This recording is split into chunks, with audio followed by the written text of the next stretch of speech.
ओ प्राण सखी कतय छी? ओ प्राण सखी कतय छी अहाँ? दूगो बात सुना दू। अहाँक राहत कैद छी, एक बेर खबर पठा दू। मैया बाबू पूछथिन तोहर नजर पड़े ही मोनक सारा थकान दूर भ जाइत छ।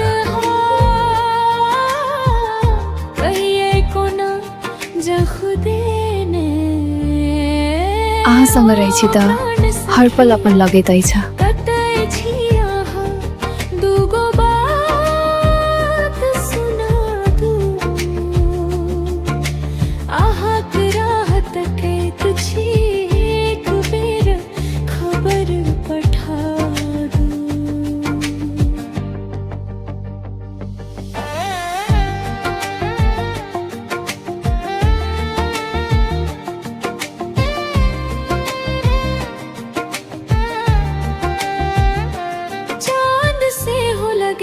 छे फीका जे रात तो हर बिना गुजरे, नयन में थारी थारी नूर कहे आधारी मन सहे।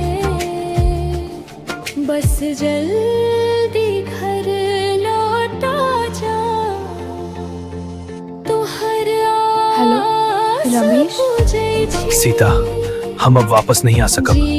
हमरा तक क्यों मिल गेलै छ? नाम कर ले आइयो तो